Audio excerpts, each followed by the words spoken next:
ఈ సమయంలో కొద్ది నిమిషాలు దీని మాటలు ఆలకిద్దాం. మన వాక్య ధ్యానాంశమై కొరింథీయులకు రాసిన మొదటి పత్రిక 4వ అధ్యాయం 4-5 వచనాలు మనం చదువుకుందాం.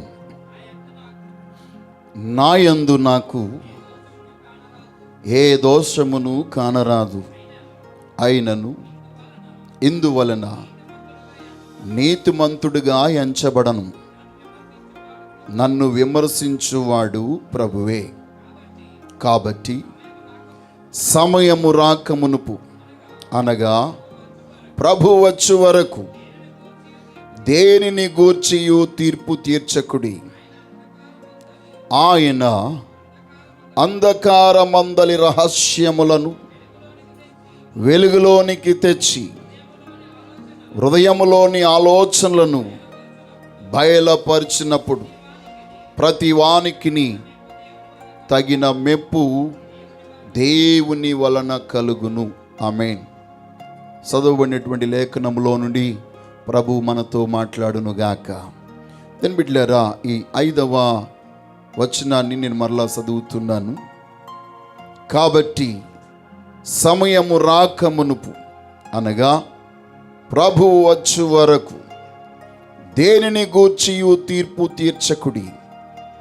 ఆయన అంధకారమందలి రహస్యములను వెలుగులోనికి తెచ్చి హృదయములలోని ఆలోచనలను బయలుపరిచినప్పుడు ప్రతివానికిని తగిన మెప్పు దేవుని వలన కలుగును. ఆమేన్.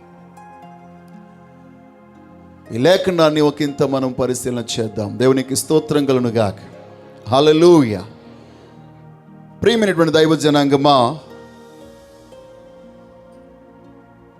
ఈ రోజుల్లో చాలా సందర్భాల్లో మనం ఆలకించేటువంటి మాటలు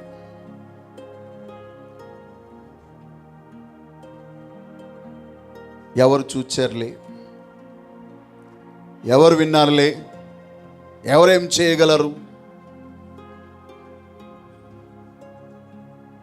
అనేటువంటి భావన ప్రజలలో అధికముగా ఉండుట చేత, అంతేకాకుండా నేను చేస్తుంది ఎవరు చూచుటలేదు, నేనేం చేసినా పర్వాలేదు అని లైసెన్స్ పొందుకున్న వారిగా ప్రవర్తించే తీరు ఈనాడు అధికంగా మనం చూస్తూ ఉన్నాం. ప్రేమైనటువంటి దైవ జనాంగమా, రహస్యముగా మనం ఏమీ చేయలేం. నేనైనా మీరైనా మనుష్యులను కప్పిపుచ్చి మనుష్యులకు కనబడకుండా రహస్యంగా మనం ఏమైనా చేయొచ్చేమో, కానీ ఈ సృష్టి అంతటిని సృష్టించిన సృష్టికర్త, ప్రతి అణువును కలగజేసినటువంటి వాడు, ఒక ఇల్లుని కట్టిన నీకే, ఇల్లుని సర్దిన నీకే నీ ఇంట్లో రహస్యమైనది ఏమీ ఉండదు కదా.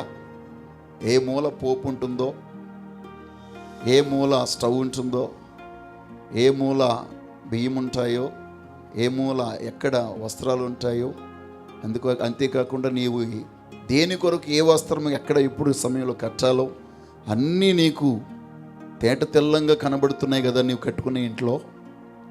ఈ సమస్త విశ్వాన్ని సృష్టించినటువంటి సృష్టికర్త అయిన దేవుడు ఈ భూమిలో ఉన్న ఇసుక రేణువుల కంటే అతి విస్తారమైనటువంటి నక్షత్రాలను ఆకాశ మండలంలో అంతరిక్షంలో కలగజేసినటువంటి ఆ మహాదేవుడు ప్రతి నక్షత్రము పేరు ఎరిగిన వాడైన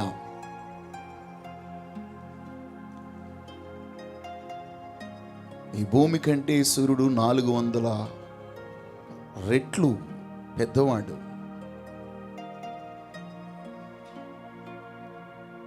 అంత దూరంలో ఉన్నాడు.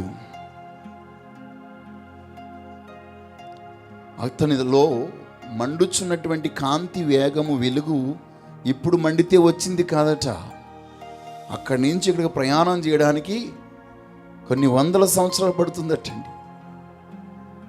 ఎప్పుడో 1000 సంవత్సరాల క్రితం ఆ మండినటువంటి ఆ మంట ఇప్పుడు వస్తుంది మనకి భూమి మీదకి. ఈ దేశం మీదకి, ఈ ప్రపంచం మీదకి వేడి అప్పుడెప్పుడు మడిందంటే ఇప్పుడు వస్తుందట ఆ వేడి. అంటే ఎంత ప్రయాణం చేసి వస్తుందో చూడండి మీరు, ఎన్ని కోట్ల కిలోమీటర్లు అది ప్రయాణం చేసి వస్తుందో. అలాంటి యొక్క బ్రహ్మాండాన్ని సృష్టించిన సృష్టికర్తన దేవాది దేవుడు, ఆయన దృష్టిలో ఏదియు రహస్యము లేదు. ఎవరికి రహస్యము? తెలియని వారికి రహస్యం, అన్ని తెలిసిన వానికి అది రహస్యము కాదు. అందుకొరకే భక్తుడైనటువంటి మోషే ప్రజలందరికీ మరలా తిరిగి రెండవసారి బోధిస్తున్నప్పుడు, ప్రజల జీవితంలో జరిగిన సంఘటనలన్నిటినీ మరలా తిరిగి వారికి బోధిస్తూ, ధర్మశాస్త్రాన్ని, కట్టడలను, విధులన్నిటినీ బోధిస్తూ ఆయన చెప్పినటువంటి మాట ద్వితీయోపదేశకాండం 29వ అధ్యాయం 29వ వచనంలో మనం చూస్తాము. రహస్యములు మన దేవుడైన యెహోవాకు చెందును. అయితే మనం ఈ ధర్మశాస్త్ర వాక్యములన్నిటినీ అనుసరించి నడుచుకున్నట్లు బయలుపరచబడినవి మనవి. బయలుపరచబడినవి ఎల్లప్పుడూ మనవి మాత్రమే కాదు, మన సంతతి వారికి అవి చెందినవి. రహస్యములు మాత్రమో దేవునికి సంబంధించినవి. దేవునికి స్తోత్రం.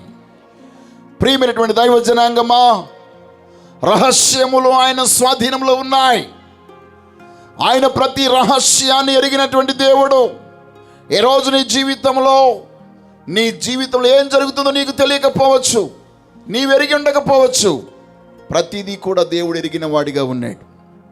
నీ మాట, నీ క్రియ, నీ చూపు, నీ నడక, నీ ప్రవర్తన, నీవు చేసే ప్రతి పనులు. అందుకొరకే మన జీవితంలో చేసినటువంటి ప్రతి పనికి మెప్పు ఇక్కడ దొరకకపోవచ్చు, పొగడ్త ఇక్కడ దొరకకపోవచ్చు. నువ్వు చేసిన మంచికి, నువ్వు చేసిన ఉపకారానికి, నువ్వు చేసిన మేలుకు ఏ ప్రతిఫలం నీకు ఇక్కడ దొరకకపోవచ్చు. అన్నీ ఎరిగినటువంటి దేవుడు నిశ్చయముగా ఆయన ప్రతిఫలం ఇచ్చుటకు శక్తిమంతుడిగా ఉన్నాడు. దేవునికి స్తోత్రం. హల్లెలూయా, హల్లెలూయా. ప్రియమైనటువంటి దైవ జనాంగమా, ఇంకా చెప్పాలంటే నీవు రహస్యముగా ఎవరికైనా సహాయం చేస్తే, ఎవరికి తెలియనటువంటి రీతిలో నీవు సహాయం చేస్తే, మహిమగల దేవుడు బహిరంగముగా నీకు అందరిలో ప్రతిఫలం ఇచ్చే దేవుడిగా ఉన్నాడు. దేవునికి స్తోత్రం. నమ్మిన వారందరూ చప్పట్లు కొట్టి దేవుని మహిమపరుద్దాం. ఈ రోజు ఆ సర్వశక్తి గల జీవము గల దేవుని యొక్క సన్నిధిలో మనం ఉన్నాం. నీ ప్రార్థన ఎవరికి తెలియకపోవచ్చు, నీ హృదయ వేదన ఎవరికి తెలియకపోవచ్చు, నీ కన్నీటి వేదన ఎవరికి తెలియకపోవచ్చు. అది రహస్యంగానే ఉండొచ్చు. కానీ నీ మూలుగులో ఉన్న భావాన్ని సహితము ఎరిగినటువంటి ఆ రహస్యాలు తెలుసుకున్న దేవాది దేవుడు ఈ రోజు నీకు ప్రతిఫలం ఇచ్చుట కొరకు, ఇంకా చెప్పాలంటే నీ మనసులో నీవు మూలుగుచున్నటువంటి మూలుగు అందరికీ సనుగుగా వినబడవచ్చు, వేరొక రీతిగా అపార్థం చేసుకోవచ్చు. కానీ సర్వశక్తి గల దేవుడు నీ మొర వింటున్నాడు. హన్నాను గురించి మనం చూడండి. దైవజనుడు, ప్రధాన యాజకుడు ఆమెను అపార్థం చేసుకున్నాడు. ఉదయాన్నే నువ్వు మత్తురాలు అయిపోయి వచ్చేసావన్నాడు. కానీ ఆమె హృదయ వేదన ఏంటో సర్వశక్తి దేవుడే విన్నాడు. దేవుని సన్నిధిలో తన హృదయాన్ని ఏం చేసిందట? కుమ్మరించింది. ఆ యొక్క ఏలి ఏం మాట్లాడేవమ్మా, ఏం ప్రార్థన చేసావమ్మా అడగలేదు. కానీ ఒక మాట అంటాడు, నీవు ఏమైతే ప్రభువుని అడిగావో అది ఆయన నీకు దయచేస్తాడు అంటాడు. దేవునికి స్తోత్రం. అమ్మా, మనవిని ఆయన చూడండి, చాలా అద్భుతంగా మాట్లాడాడు. నీవేం మాట్లాడావో నాకు తెలియదమ్మా, నీవే వేదనతో వచ్చావు నాకు తెలియదు. ఈరోజు మీద చెప్తున్నాను ప్రియమైనటువంటి సహోదరి సహోదరులారా, ఈ రోజు మీరు ఇక్కడికి వచ్చినప్పుడు ఎలాంటి బాధతో, కష్టముతో, వేదనతో, సమస్యతో మీరు వచ్చారో నాకు తెలియకపోవచ్చు. కానీ మనమందరము సేవించుతున్న సర్వశక్తుల దేవుడు ఎరిగిన వాడై ఉన్నాడు. ప్రవక్త అయినా ప్రవక్త కూడా అన్నిసార్లు తెలియదండి. ఎలీషా సునేమిరాలు యొక్క కుమార్తె, సునేమిరాలు యొక్క కుమారుడు చనిపోయినటువంటి విషయం తను తెలుసుకోలేకపోయాడు. తెలుసుకోలేదు కాబట్టి అతను ప్రవక్త కాలేకపోలేదు. కొన్ని సందర్భాల్లో కొన్ని విషయాలు మరుగుగా ఉంటాయి, కానీ అన్ని దేవుడికి ఎరుక. దేవుడు అన్ని ఎరిగిన వాడై ఉన్నాడు. దేవునికి స్తోత్రం, హల్లెలూయా. కాబట్టి ఈరోజు ఇక్కడికి వచ్చినటువంటి మీ అందరి గురించి తెలియజేస్తున్నాను. ఇక 4వ అధ్యాయం 1 నుంచి 5వ వచనం వరకు మనం చూస్తే, గృహ నిర్వాహకత్వంలో జరిగేటువంటి ప్రతి విషయాలను దేవుడు ఇక్కడ తెలియజేస్తున్నాడు. అనగా దేవుని ఇంటిలో, దేవుని ఇల్లు మన ఇల్లు, మన ఇల్లు దేవుని ఇల్లుగా మార్చబడగలగాలి. మన ఇల్లు దేవుని ఇల్లుగా మార్చబడగలగాలంటే దేవుని యొక్క గృహములో, ఆయన ఇల్లంతటిలో మనం నమ్మకస్తులుగా ఉండాలి. మోషే నా ఇల్లంతటిలో నమ్మకస్తుడు,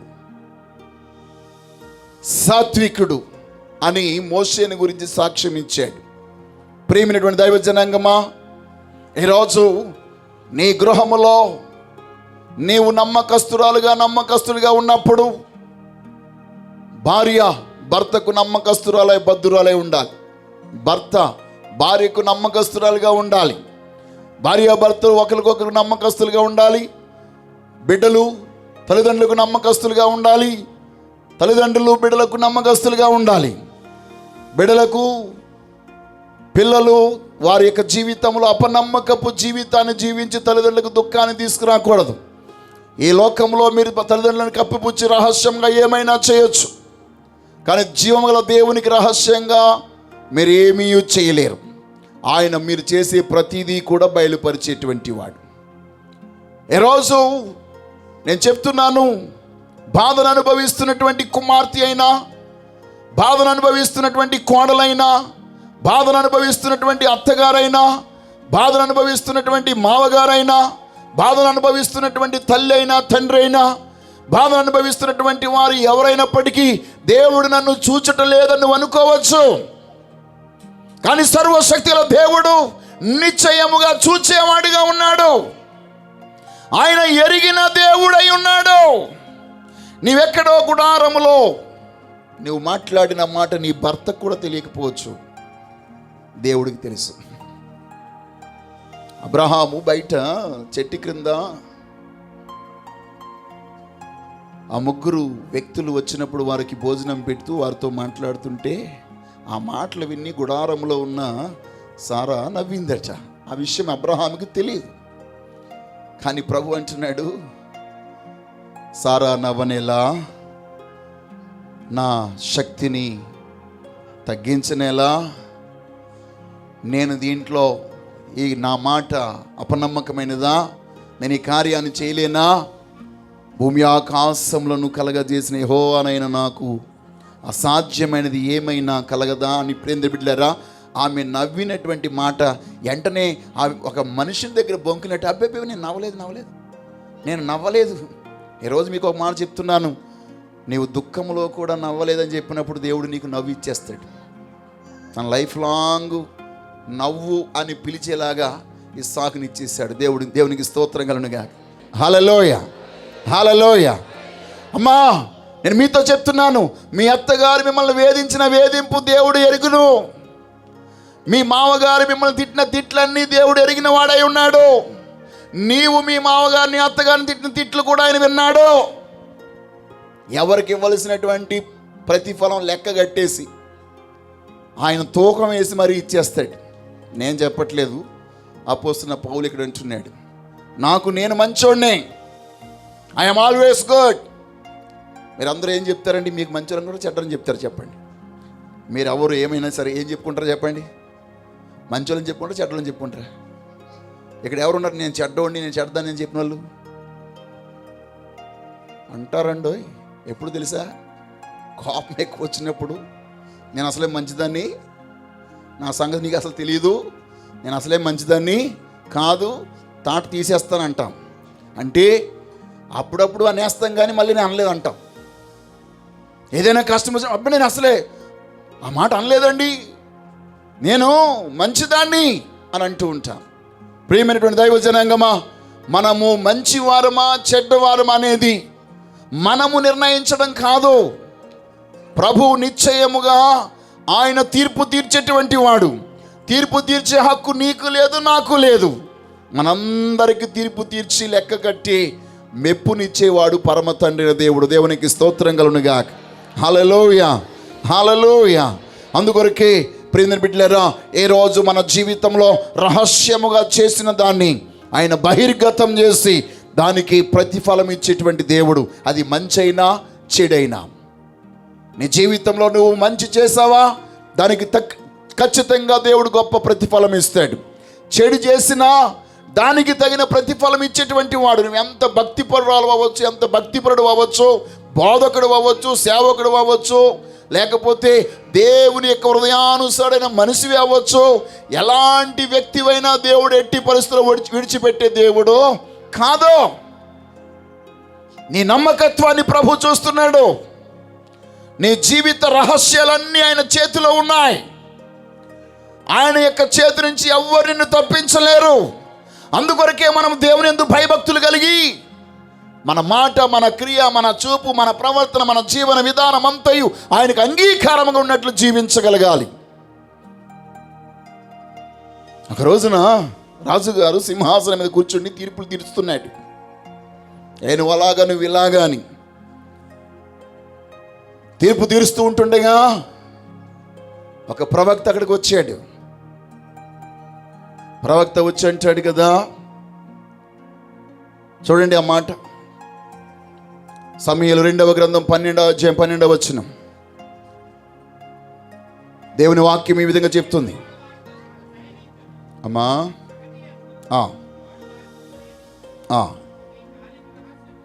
నీవు ఈ కార్యము రహస్యముగా చేసితివి గనుక,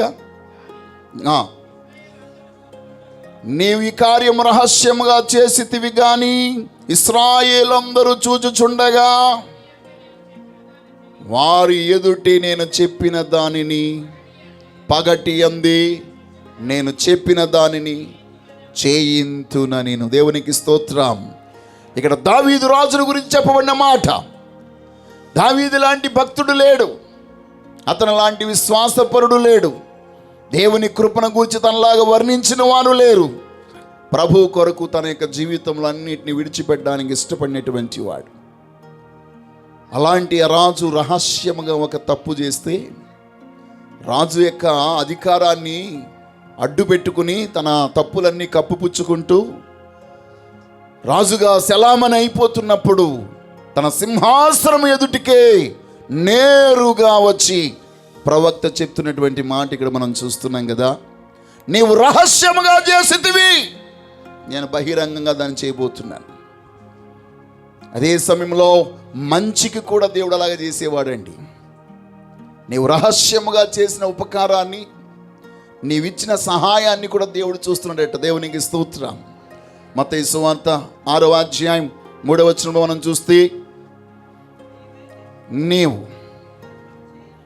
ధర్మము చేయనప్పుడు నీ ధర్మము రహస్యముగా ఉండు నిమిత్తం నీ ఎడమ చేతికి తెలియకుండవలెను. అట్లయితే రహస్యమందు చూచు నీ తండ్రి నీకు ప్రతిఫలం ఇచ్చును. దేవునికి స్తోత్రం కలుగును గాక. మనం రహస్యముగా చేసిన ధర్మమును, మనం రహస్యముగా చేసిన సహాయమును, మన రహస్యముగా చేసిన ఉపకారాన్ని ఆయన చూస్తున్నాడట. దేవునికి స్తోత్రం. ఎవరు చూస్తారండి? కాబట్టి ఈరోజు మీరు రహస్యంగా చేసిన ఉపకారాలన్నిటికీ, ధర్మములన్నిటికీ రహస్యమందు చూచుతున్న పరమ తండ్రి ధారాళముగా మీకు తిరిగి అనుగ్రహించునుగాక. అందుకొరకు హెబ్రీ గ్రంథకర్త అంటున్నాడు 6వ అధ్యాయం 10వ వచనంలో మనం చూసినప్పుడు, ఆయన మీరు చేసిన ఉపచారాన్ని మర్చిపోవడానికి, మీరు పరిశుద్ధులకు ఉపచారము చేసిన ఇంకను ఉపచారము చేయించి ఉండగను తన నామమును బట్టి చూపిన ప్రేమను మరుచుటకు దేవుడు అన్యాయస్తుడు కాడు. దేవునికి స్తోత్రం కలుగును గాక. హల్లెలూయా. కాబట్టి ప్రియమైనటువంటి దైవ జనాంగమా, మన జీవితంలో రహస్యముగా చేసినటువంటి ప్రతి ఉపకారమును, ప్రతి ధర్మమును, నేను మొదలు చెప్పాను, మనం రహస్యముగా చేసిన పాపమును, రహస్యముగా చేసిన చెడుగును, రహస్యముగా చేసిన దుర్మార్గతను ఆయన చూచి దానికి ప్రతిఫలం ఇచ్చేవాడు. అలాగే రహస్యముగా చేసిన ధర్మమును, రహస్యముగా చేసిన ఉపచారమును, ఎవరికి తెలియకుండా నువ్వు చేసిన ప్రతి విధమైనటువంటి ఆ దాన ధర్మాలను ఆ మహిమగల దేవుడు చూస్తున్నాడు. దేవునికి స్తోత్రం. హల్లెలూయా, హల్లెలూయా. ఆ గొప్ప దేవుని యొక్క కార్యాలు నీ జీవితంలో పొందుట కొరకు నీవెప్పటి వరకు ఓపికగా ఉండాలి? ఆయన రాకడ వరకు. ఆయన రాకడ సమీపంగా ఉంది. ఆ దినము సమీపంగా ఉన్న కొలది నీ జీవితంలో ప్రభు రాకడ సమీపంగా ఉందని ఎరిగి ఆ సమయం రాకమునుపు ఆయన వచ్చు వరకు ఎవరిని గూర్చి దేన్ని గూర్చి నువ్వు తీర్పు తీర్చొద్దు. నీ పక్షముగా తీర్పు తీర్చువాడు సర్వశక్తిగల దేవుడు. దేవునికి స్తోత్రం. హల్లెలూయా. నేను బిడ్డలారా, మన జీవితంలో రహస్యంగా చేసిన దాని గురించి ఆయన బహిరంగంగా గద్దించేవాడు ఆ గొప్ప దేవుడు. చూడండి, యోబు గ్రంథం 31వ అధ్యాయం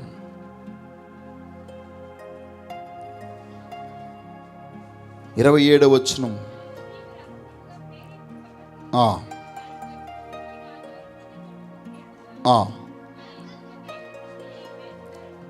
చాలు. తర్వాత 13వ అధ్యాయం 10వ వచనం చూడండి.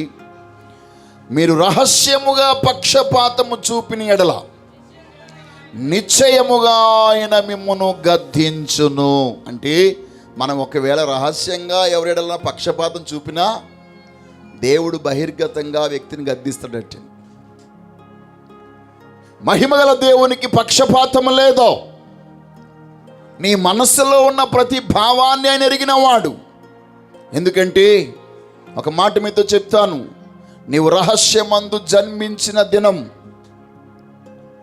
డాక్టర్కైనా తెలుసుకోవాలంటే 45 దినాలు పడుతుంది.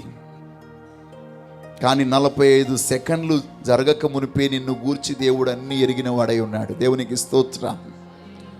ఆ వైద్యులు నీకు పుట్టబోయే బిడ్డ, లేకపోతే నీ గర్భములో పిండముగా ఏర్పరచబడిన బిడ్డ ఎలా ఉందో ఏంటో, హార్ట్ బీట్ ఏంటో అవన్నీ తెలుసుకోవాలంటే వాళ్ళకి 45 డేస్ 48 డేస్ కావాలి. కానీ ప్రభువుకి 45 సెకండ్స్ కూడా అవసరం లేదు. అందుకొరకే కీర్తన, నేను రహస్యమందు తల్లి గర్భమున జన్మించినప్పుడు నీవు నన్ను చూచావు అంటాడు. మన నోట మాట రాక మునిపైన ఎరిగినవాడు, మన మనసులో తలంపు పుట్టక మునిపి దాన్ని ఎరిగిన వాడిగా ఉన్నవాడు. కాబట్టి ఆ సర్వశక్తుల దేవుడు ఆయన మనము రహస్యంగా ఒకవేళ ఎవరెడల పక్షపాతం చూపినా, ఎవరెడలన్నా చెడుగా మాట్లాడినా, మీ అందరికీ నేను తెలియజేస్తున్నాను, వార్నింగ్ ఇస్తున్నాను. ఎవరైనా ఇద్దరు కూడి వచ్చినప్పుడు ఎవరి గురించి మాట్లాడుకోకండి. ఎందుకంటే భక్తులు కూడి మాట్లాడుతున్నప్పుడు ఆయన వింటున్నాడట. మీరు ఎవరి గురించి మాట్లాడుతున్నాడు వింటున్నాడు. ఆయన చెవి యొగ్గి ఆలకిస్తున్నాడు. చెడుగా మాట్లాడితే దానికి తగిన ప్రతిఫలం ఉంటుంది. మీరు దేవుని మహిమకరంగా మాట్లాడితే దానికి తగిన ప్రతిఫలం ఉంటుంది. దేవునికి స్తోత్రం. నేను బహిరంగంగా ధైర్యంగా గుండె మీద చేసినట్టు చెప్తున్నాను. నేను నా జీవితంలో నేను ఎవ్వరికీ పక్షపాతం చూపించలేదు. ఒకవేళ వాళ్ళ ఎదుట చూపించినట్టుగా ఉంటే దేవుడు నాకు ప్రతిఫలం ఇస్తాడు. దేవునికి స్తోత్రం. హల్లెలూయా, హల్లెలూయా, హల్లెలూయా. మీరు అలా ధైర్యంగా చెప్పగలరా? Can you say that? ఎవరి గురించి మాట్లాడలేదని, ఎవరి గురించి ప్రవర్తించలేదని మీరు చెప్పగలరా? అలాగ చెప్పగలిగే వారంగా మనం ఉండాలి. మనం ఉండగలగాలి అని అంటే రహస్యాలు చూస్తున్నవాడు పైన ఉన్నాడని మనం ఎరిగిన వారమై ఉండాలి. దేవునికి స్తోత్రం. ఆయన వార్నింగ్ ఇస్తున్నాడు ఒక చోట. ఇర్మియా గ్రంథం 23వ అధ్యాయం 24వ వచనంలో మనం చూసినట్లయితే ఆయన వార్నింగ్ రూపంలో చెప్తున్న మాట, యెహోవా సెలవిచ్చిన మాట ఏదనగా, నాకు కనబడకుండా రహస్య స్థలములలో దాగగలవాడు ఎవడైనా కలడా? నేను భూమి ఆకాశములందంతటా ఉన్నవాడను కానా. ఇదే యెహోవా వాక్కు. ఆయన అంటున్నాడు కదా, నాకు కనబడకుండా రహస్య స్థలములో దాగగలను వాడు ఎవడైనా కలడా?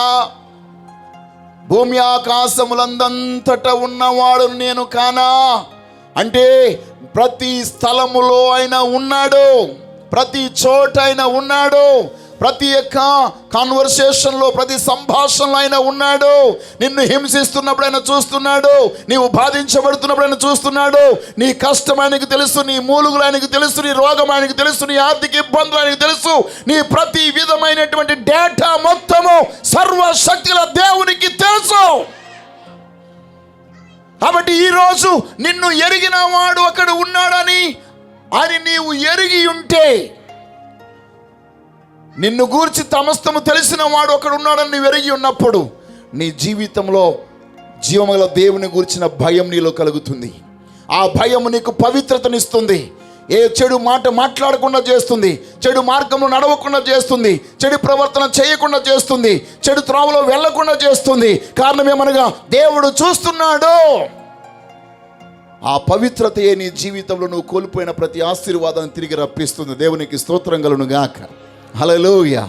కాబట్టి ప్రియమైనటువంటి దైవ జనాంగమా, ఈనాడు మన జీవితంలో ఒక 10 లక్షలు ఉన్నాయంటే మనకి భుజాలన్నీ ఇలా వెనక్కి వెళ్ళిపోతాయి.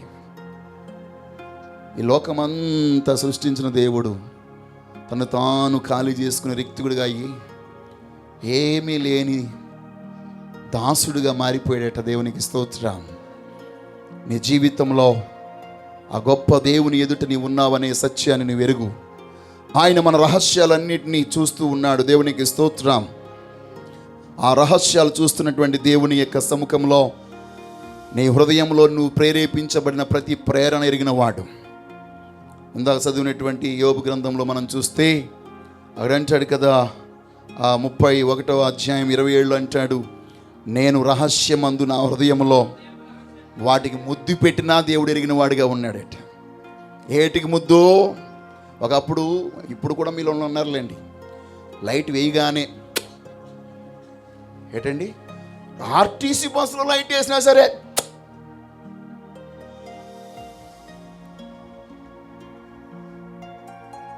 అవన్నీ ఈరోజు ఆ మూతి నుంచి అంటుకుని ఉన్నవన్నీ వదిలేయాలి. ఇప్పుడు ఎందుకు తెలుసా? మీకు తెలియకుండా పెట్టిన ముద్దు పెద్ద సమస్య వచ్చి పడిపోయిందండి. నేను చెప్పట్లేదు, ఇక్కడ యోబు అంటున్నాడు, సూర్యుడిని చూసి బాగా ప్రకాశంగా ఉన్నప్పుడు అబ్బాయి ఎంత బాగున్నావు సూర్యుడని అని ముద్దిస్తే, చంద్రుడు పౌర్ణమి రోజున ప్రకాశిస్తున్న పైన ఉన్న వాక్యం చదవండి మీరు. అవన్నీ చదివించడానికి టైం లేదు కాబట్టి నేను చదవించలే మీకు. అడంటున్నాడు, రహస్యమందున్న దేవుడు అంటే ఎవ్వరు నన్ను చూడట్లేదు కదా అని చెప్పేసి ఒక ముద్దు వాడికి ఇచ్చేసిన, అంటే యేసయ్యకి ఇవ్వవలసిన ముద్దు యేసయ్యకి ఇవ్వకుండా కుమారుని ముద్దు పెట్టుకొనుము, అప్పుడు నీవు ఆయన కోపం నుంచి తప్పించబడతావు. ఆయన కోపించడు, లేకపోతే కుమారుడు కోపిస్తాడట. అమ్మా, కుమారుని ముద్దు పెట్టుకొని లేని ఎడల ఆయన కోపించును. ఆయన్ని ముద్దు పెట్టుకోవడం మానేసి మనం ఏం చేస్తున్నాం? కనిపించే సూర్యుడిని, కనిపించే చంద్రుణ్ణి, కనిపించే నక్షత్రాన్ని, కనిపించే వ్యక్తిని చూసిన వాళ్ళందరూ మనకి ఇష్టపడినా సరే రహస్యంగా ముద్దెట్టేస్తున్నాడు. దేవునికి స్తోత్రం కలుగునుగా. మూతులన్నీ కాలిపోయే రోజు ఒకటి ఉంది.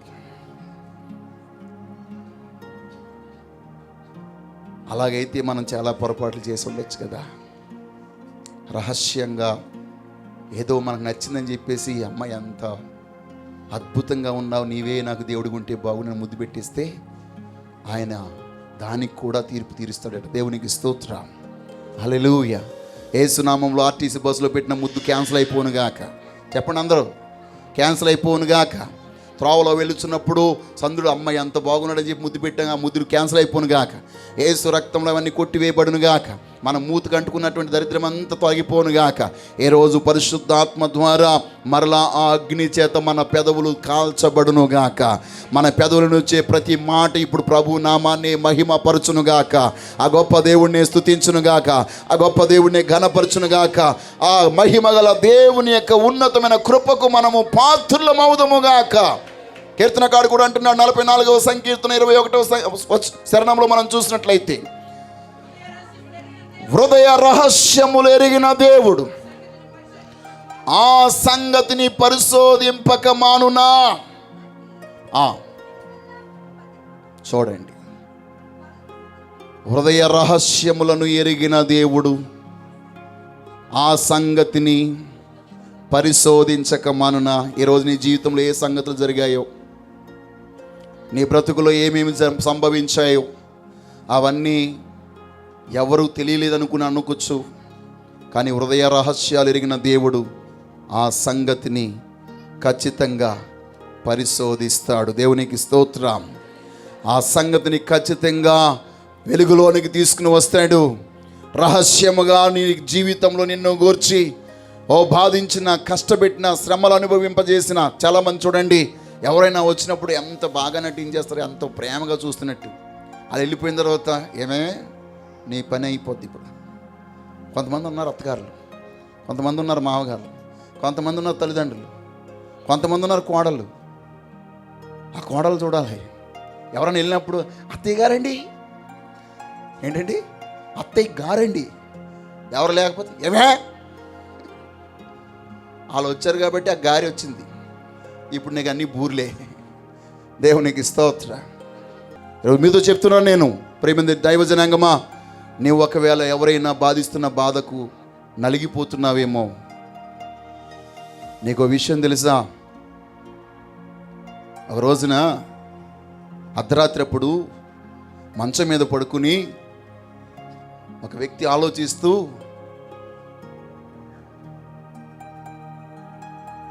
నా భార్యగా ఎంచుకున్న అమ్మాయి చాలా మంచిది, తనకు నేను కష్టం కలిగించకూడదు, నా వల్ల అవమానం కలగకూడదని రహస్యంగానే వదిలించేసుకుందాం అనుకునేట. ఈ రహస్య పరిత్యాగ పత్రిక, దేవునికి స్తోత్రం. సీక్రెట్ విడాకులు. ఏ విడాకులటండి? అంటే చూస్తున్న వాళ్ళందరికీ ఇద్దరు భార్యాభర్తలే, కానీ మనసులో మాత్రం విడాకులు అయిపోయి.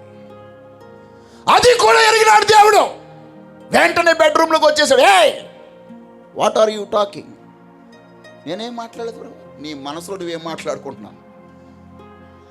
ఏంటి ప్రభు? నీవు అనుకున్నట్టు నీ భార్య చెడ్డది కాదు, చాలా మంచిది. ఆమె జీవితంలో జరిగిందంతా నా వల్లే.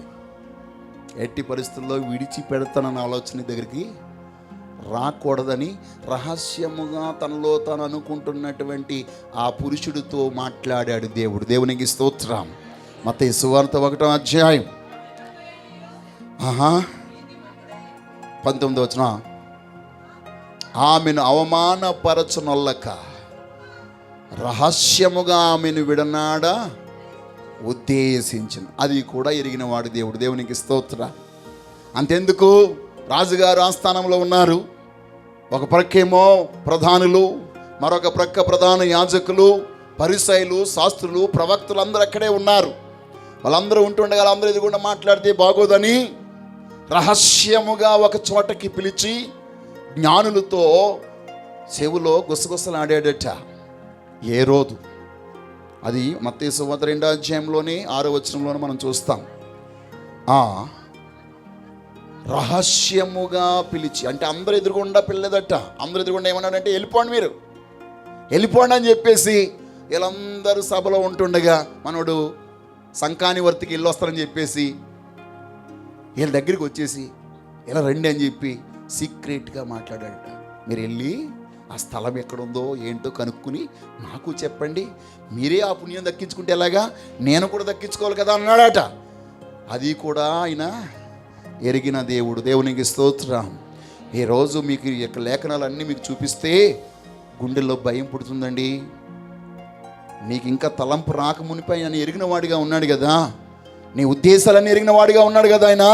ఆ గొప్ప దేవుడు నీ హింసను ఎరిగిన వాడు, నీ నిందను ఎరిగిన వాడు, నీ అవమానాన్ని ఎరిగిన వాడు, నీ కష్టాన్ని ఎరిగిన వాడు, కలలో కూడా నీకు కీడు రాకుండా కాపాడడానికి ఆయన శక్తిమంతుడిగా ఉన్నాడు. చూడండి, ఈ యొక్క మరియ జీవితంలో కానీ యోసేపు జీవితంలో కానీ కలలో కూడా కష్టం రాకుండా కాపాడిన దేవుడు ఆయన. ఆయన కళ ఇచ్చిన కష్టంని తప్పించడానికి ఇచ్చేవాడు. దేవునికి స్తోత్రం. హల్లెలూయా. అయితే ఈరోజు మన జీవితంలో మనము వెళ్ళుచున్న ఈ అనుభవాల గుండా అనేకమైన అనుభవాలు మనకు తెలియకుండానే ఆ జ్ఞానము లేకుండానే చేసినటువంటి కొన్ని తప్పిదాలను బట్టి ఈరోజు మనం కష్టం అనుభవిస్తున్నాం. సర్వశక్తి గల జీవం గల దేవుడు తన ఉన్నతమైనటువంటి కృప ద్వారా, ప్రేమైనటువంటి దైవ జనాంగమా, నీ జీవితంలో ఒక అద్భుతమైనటువంటి కార్యమును జరిగించునుగాక, ఒక మహిమగల కార్యమును జరిగించునుగాక, ఒక ఉన్నతమైన కార్యమును జరిగించునుగాక. మరి అలాగా మన బ్రతుకులో దేవుడు రహస్యముగా చేసినటువంటి కార్యాలకు మన కార్యాలు మంచివిగా తీర్చబడాలి అని అంటే మన జీవితంలో కొన్ని చెడుగా ఉన్నటువంటివి ఉన్నాయి కదా, అవన్నిటినీ మనం విడిచిపెట్టేయాలి. యవనస్తులారా, మీకు మంచి ఉద్యోగం రావాలా? ఒక 1 వీక్ సెల్ ఫోన్ పక్కన పాడేసి మీరు మోకరించి ప్రార్థన చేయండి. ఎందుకు ఉద్యోగం రాదు? అబ్బే, మనం అలా చేయం. సీక్రెట్గా, అమ్మా ఏం చేస్తున్నావురా? బైబిల్ చదువుతున్నావు? ఏం చేస్తున్నావురా? ప్రార్థన చేసేస్తున్నాను అని దేవుని పేరు చెప్పి పాడు పనులు చేస్తున్నటువంటి మనందరి జీవితంలో ఆయన కొంచెం ఆలస్యం చేయడానికి కారణం ఏంటి అని అంటే, నీ బ్రతుకులో నిన్ను విడిచిపెట్టాలని కాదు, నీవు విడిచిపెట్టవలసినవి విడిచిపెట్టాలని. దేవునికి స్తోత్రం. గట్టిగా స్తోత్రం చెప్పండి. హల్లెలూయా, హల్లెలూయా, హల్లెలూయా. మంచి ఉద్యోగం రావాలనుకున్న యవనస్తులందరూ చేతులు పైకి దేవుని స్తోత్రం చెప్పండి గట్టిగా. మంచి భార్య రావాలనుకున్న అందరూ గట్టిగా స్తోత్రం చెప్పండి. అరే చెప్పండి రా, వాళ్ళకి మంచి భార్య వద్దట. ఇప్పటి నుంచి ప్రార్థన చేస్తేనే అప్పుడు, లేకపోతే ఏ టైప్ వస్తారో మనకు తెలియదు. దేవునికి స్తోత్రం. ఈరోజు మీ జీవితంలో సీరియస్గా చెప్తే బాగోదు కదా, మీ గుండెలోకి వెళ్తుంది కదా అది. Something you have to tell. దేవుని ఆశీర్వాదం మీరు పొందాలండి, దేవుని మేలులు మీరు పొందుకోవాలి. ఆయన చేసిన త్యాగం వృధా కాకూడదు. ఆయన మనం అందరం ఆస్వాదించబడాలని ఎన్నో అద్భుతాలు చేస్తున్నాడు. తన ప్రాణాన్ని ఇచ్చిన వాడు ఏమైనా ఇవ్వడానికి సిద్ధంగా ఉన్నాడు కదా. కొన్ని చిన్న చిన్న విషయాలు మనం విడిచిపెట్టడానికి కనుక సిద్ధపడితే ఆయన గొప్ప కార్యాలు చేయడానికి ఇష్టపడుతున్నాడు. దేవునికి స్తోత్రం. కాబట్టి ఎవరైనా ఒకవేళ ఇప్పటి వరకు కోడలను హింసపెట్టిన అత్తలు కానీ, అత్తలు హింసపెట్టిన కోడలు కానీ, లేకపోతే భర్తను హింసపెట్టిన భార్యలు కానీ, భార్యను హింసపెట్టిన భర్తలు కానీ ఉంటే, యేసు శక్తివంతమైన నామంలో ఏ రోజే పరివర్తన వారి హృదయంలో జరుగునుగాక. ఆ ఇంటికి వెళ్ళిపోయిన వెంటనే వాళ్ళందరూ తారుమారైపోయి నన్ను క్షమించండి అని చెప్పి భర్తని భార్యను అందురుగాక. ఒకరు ఆమెన్ చెప్పట్లేదు. ఆమెన్. అద్భుతం మీ ఇంట్లో ఈరోజు చూస్తారు. ఆ క్షమాపణ దూరంలోనే మీ అద్భుతం ఉంది. మీరు ఒప్పుకున్నంత దూరంలోనే మీ అద్భుతం ఉంది. దేవునికి స్తోత్రం. హల్లెలూయా. చూడండి, అపోస్తలుడైన పౌలు అంటున్నాడు, కొరింథీయులకు రాసిన 2వ పత్రిక 4వ అధ్యాయం 2వ వచనం. అయితే చదవండి. కుయుక్తిగా నడుచుకొనకయు దేవుని వాక్యమును వంచనగా బోధింపకయు సత్యమును ప్రత్యక్షపరచుట వలన ప్రతి మనుష్యుని మనస్సాక్షి ఎదుట మమ్మల్ని మేమే దేవుని సముఖమందు మెప్పించుకొనుచు అవమానకరమైన రహస్య కార్యములను విసర్జించి ఉన్నాము. దేవునికి స్తోత్రం కలుగునుగాక. సర్వశక్తి గల దేవాది దేవుడు తన ఉన్నతమైన కార్యం మా జీవితంలో జరిగించాలంటే, ఈ బలహీనమైన ఘట్టంలో ఆయన మహిమైశ్వర్యం మాలో ఉంచగలగాలంటే, ఏ కార్యము చేయలేని, ఏ పని చేయలేని, ఎక్కడికి వెళ్ళలేని స్థితిలో ఉన్న మా జీవితంలో దేవుడు అన్ని కార్యాలను జరిగించగలగాలి అని అంటే, ఆయన యొక్క శక్తి ద్వారా, ఆయన బలము ద్వారా, ఆయన మహిమ ద్వారా ఏదైనా కార్యము చేయగలగాలంటే, నా రహస్య జీవితంలో ఉన్నటువంటి ప్రతి విధమైన తప్పిదాలను ఏ రోజు నేను విసర్జించవలసి ఉన్నది. కుయుక్తి, కపటము, ద్వేషము, అది ఏదైనా నాలో ఉంటే ఈరోజు నేను విడిచిపెట్టుకుంటేనే ఆ క్రింద 7వ వచనం నా జీవితంలో నెరవేర్చబడుతుంది. అయినను ఆ బలాధిక్యము మా మూలమైనది కాక దేవుని దయ ఉండునట్లు మంటి ఘటములో ఐశ్వర్యం మాకు కలదు. దేవునికి స్తోత్రం. ఎటు పోయినా శ్రమ కలుగుచున్నను, అమ్మా ఇరికించబడిన వారము కాము, అపాయములో ఉన్నను, కేవలం ఉపాయము లేని వారము కాము. ఇవన్నీ జరగాలంటే మన జీవితంలో విసర్జించవలసిన రహస్య క్రియలన్నిటినీ విసర్జించాలి. దేవునికి స్తోత్రం కలుగునుగాక. హల్లెలూయా. ఒకవేళ ఇప్పటి వరకు విసర్జించలేకపోయినట్లయితే ఇప్పుడే నీవు నేను మనందరము ఆ రహస్య కార్యములను విసర్జించుదుముగాక. బయటికి అందరికీ భక్తిపరులాగా, ఎంతో మంచి వాళ్ళుగా, బుద్ధిమంతులుగా, మనలాంటి వారు ఇంకెవరు లేరన్నట్టుగా జీవిస్తున్నామేమో. ఈరోజు నీవు నేను మారు మనసు పొంది ప్రభు యొక్క పాద సన్నిధిలో మన రహస్య జీవితంలో ఏమేమి ఉన్నాయో అవన్నీ ప్రభు ఎదుట పెట్టి ఒప్పుకొని విడిచిపెడదాం. నీ బలహీనమైన నీ జీవితంలోనికి దేవుని యొక్క బలమైన శక్తి దిగి వచ్చేస్తుంది. దేవునికి స్తోత్రం. మహిమైశ్వర్యమే వచ్చేస్తుందట. దేవునికి స్తోత్రం. మంటి ఘటములోనికి దేవుని యొక్క, అంటే ఆ మంటి కుండలోనికి ఎలాగైతే ఆ గిద్యోను కాగడాన్ని అగ్ని కాగడాన్ని పెట్టాడో, అలాగే ఈ మంటి ఘటంలోనికి సర్వాధికారి దేవుడు పరలోకపు అగ్నిని నీ గుండెల్లో పెడుతున్నాడో, ఆ మహిమగల శక్తిని నీ గుండెల్లో పెడుతున్నాడో, నీ బ్రతుకులు ఇప్పటి వరకు చేయలేనటువంటి నీ బ్రతుకులో ఆ గొప్ప కార్యమును దేవుడు బహిర్గతం చేయబోతున్నాడో. యోసేపు రహస్యమందు చేసినటువంటి నీతి దేవుడు అతనికి పబ్లిక్గా సింహాసనం ఇచ్చాడు. దేవునికి స్తోత్రం. ఎవ్వరు లేని రహస్య గదిలో నేను దేవునికి వ్యతిరేకంగా పాపము చెయ్యను అని తాను చెప్పాడు గనుక బహిరంగంగా మహారాజు అయ్యాడు. దేవునికి స్తోత్రం. హల్లెలూయా, హల్లెలూయా, హల్లెలూయా, హల్లెలూయా. అదే సింహాసనం మీద ఉన్న రాజు రహస్యంగా చేసిన పనికి నడి వీధుల జోడు లేకుండా నడిపించాడు దేవుడు. దేవునికి స్తోత్రం. ఆ శిక్ష తను అనుభవించాడు. తనకు తెలుసు అది ఎందుకొరకే ఎవరు ఏమన్నా సరే దాన్ని ఆ శిక్షను అనుభవించడానికి తను ఇష్టపడ్డాడు. ఎందుకంటే తాను కోల్పోయింది అంతా తిరిగి మళ్ళీ పొందుకోవడం కొరకు. దేవునికి స్తోత్రం. ప్రియమైనటువంటి దైవ జనాంగమా, కాబట్టి దేవుడు మనం చేసే ప్రతి త్యాగాన్ని చూస్తున్నాడు. మనం ఇచ్చే అర్పణ చూస్తున్నాడు. మనం చూపించే దయను చూస్తున్నాడు. మనం ఉండే ఉపవాసాన్ని చూస్తున్నాడు. మనం కన్నీళ్లు కార్చే కన్నీటిని చూస్తున్నాడు. నీ ప్రతి కన్నీరు ఒకవేళ నీ భర్తకు, నీ బిడ్డలకు తెలియకపోవచ్చు, నీ యొక్క ఆ భార్యకు బిడ్డలకు తెలియకపోవచ్చు, కానీ ఆయన అన్నిటిని ప్రతి చుక్కను నీకు తెలియకుండానే నీవు ఎంత కన్నీళ్లు కార్చావో బుడ్డిలో ఆయన ఏం చేస్తున్నాడట, రహస్యమందు నువ్వు కార్చిన కన్నీటిని సహితం లెక్క పెట్టే దేవుడండి ఆయన.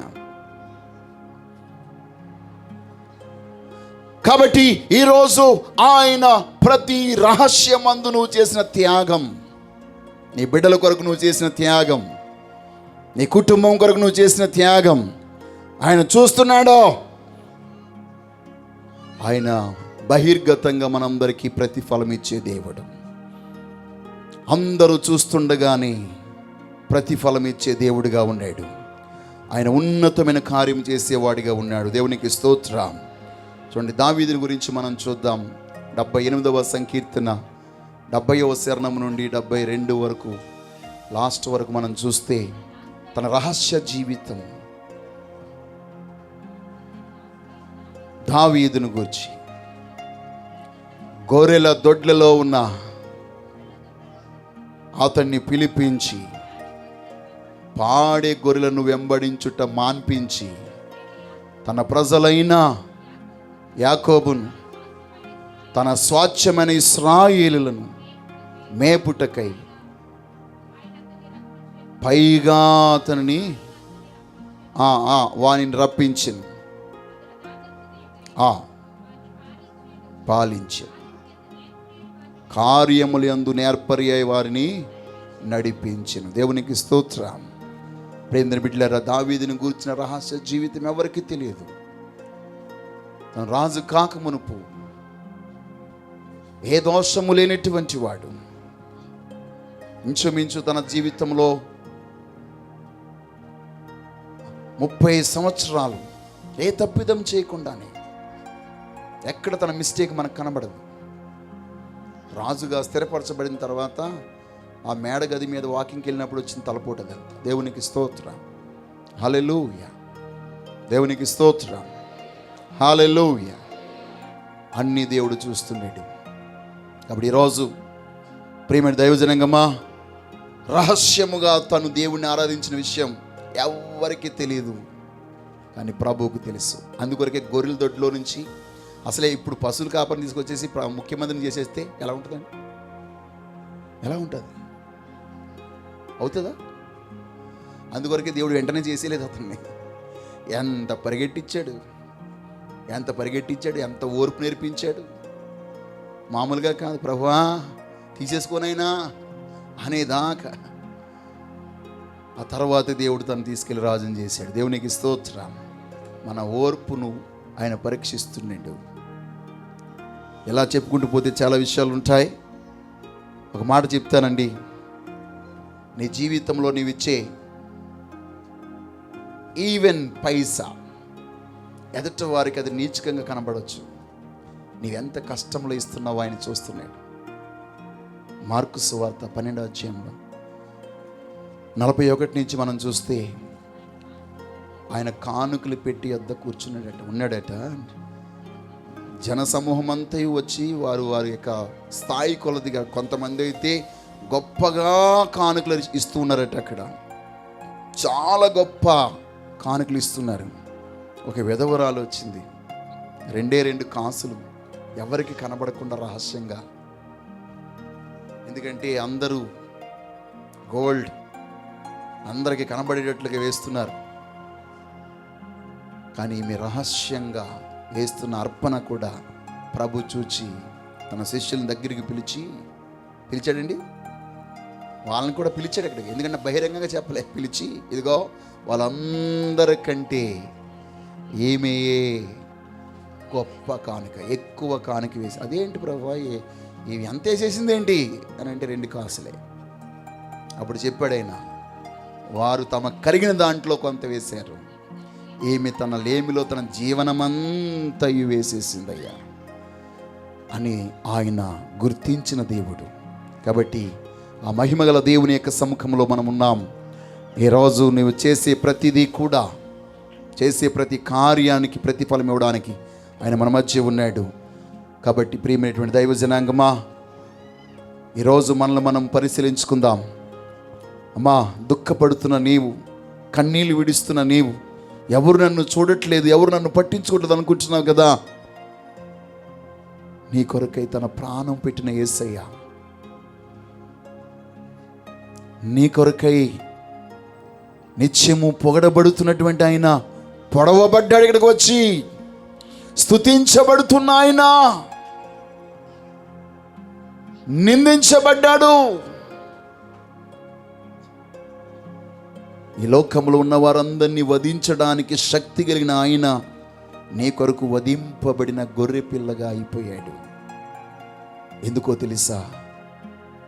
నీ జీవితంలో నీవు చేసిన ప్రతి క్రియకు ప్రతిఫలం ఇచ్చుట కొరకాయి. ఆ గొప్ప దేవుణ్ణి మనం వేడుకుందాం, ఆ మహోన్నతిని మనం తలచుకుందాం. యేసయ్యా, ఈరోజు నీ పాద సన్నిధికి నేను వచ్చి ఉన్నాను నాయనా. నా జీవితంలో నేను చేసిన దానికి ఏ ప్రతిఫలం పొందలేకపోతున్నాను. నేను పడిన ప్రయాసంతా బూడిదలో పోసిన పన్నీరైపోయింది. నా కష్టానికి తగిన ప్రతిఫలం లేదో, నేను చేసిన త్యాగానికి ప్రతిఫలం లేదయ్యా అని నువ్వు అనుకుంటున్నావేమో. కొరింథీయులకు రాసిన మొదటి పత్రిక 15వ అధ్యాయం 58వ వచనం అంటున్నాడు, క్రీస్తునందు మీరు పడిన ప్రయాస వ్యర్థము కాదు. ఎప్పటికీ ఆసక్తులై ఉండకుడి, ఆసక్తి కలిగిన వారై ఉండండి. అందరము మోకరిద్దాం, ప్రభు సముఖంలో ప్రార్థన చేద్దాం. హల్లెలూయా. యేసయ్యానికే మహిమ, పరిశుద్ధుడానికే స్తోత్రం, జీవాధిపతినికే స్తోత్రం చెల్లిస్తున్నాము నైనా. హల్లెలూయా, హల్లెలూయా, హల్లెలూయా.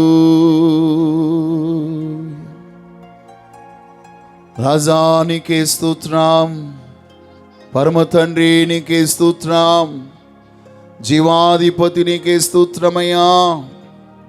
హల్లెలూయా. Thank you Lord, thank you Lord, thank you Lord. పరిశుద్ధుడానికి స్తోత్రం చెల్లిస్తున్నాము. ప్రభుతో 2 చేతులు ఎత్తుదాం. ఈరోజు నువ్వు చేసే ప్రతి కార్యానికి ప్రతిఫలం పొందినట్లు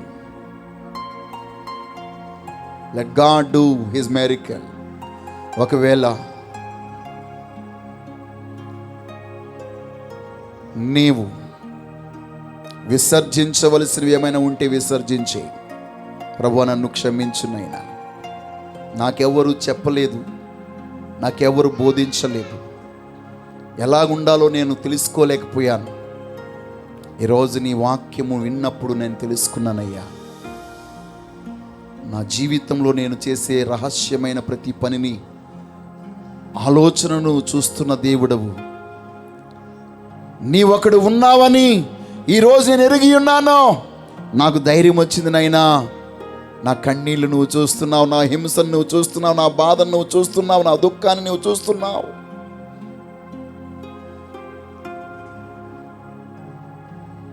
ఓ సిస్టరే, తల్లిదండ్రులు కూడా తెలియకుండా ద్వేషించిందట.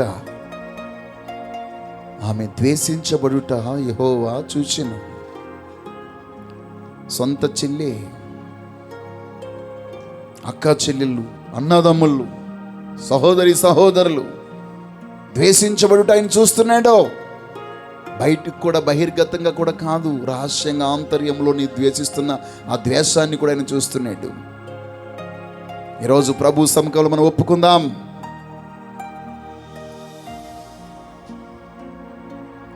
చీకట్లో రహస్యముగా నువ్వు అనుభవిస్తున్న బాధను, అంధకారమందు ఉన్న రహస్యమైన సంగతులను ఆయన వెలుపలకు రప్పించడానికి శక్తిమంతుడు.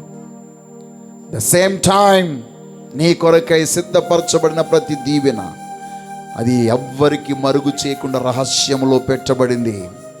అది నీకు మాత్రమే బయలుపరచడానికి దేవుడు సిద్ధంగా ఉన్నాడు. ఆ రహస్యమైనటువంటి నీ ఆశీర్వాదంలోనికి ప్రవేశించడానికి ఇత్తడి తలుపులు, ఇనుప గడియలు అడ్డుగా ఉన్నాయి. వాటన్నిటినీ ప్రభువా ఆ గొప్ప దేవుడి రోజు పగలగొట్టి ఆయనే నీకు నాయకుడై ఉండి ఆ రహస్యపు ఆశీర్వాదపు కోటలోనికి, ధననిధిలోనికి నిన్ను తీసుకువెళ్ళడానికి ఇష్టపడుతున్నాడు. నీ రహస్య జీవితాన్ని ప్రభువుకు ఆయాసం కలిగించేదేంటే విసర్జించు. ఆయన రహస్యమందున్న ఆశీర్వాదాలు నీకు అనుగ్రహింపజేస్తాడు. ఎవరు ఊహించని, ఎవరి యొక్క కలలో కూడా తలంచని కార్యాలు నీ బ్రతుకులో చేయడానికి ఇష్టపడుతున్నాడు ఆయన. ప్రార్థన చేద్దాం.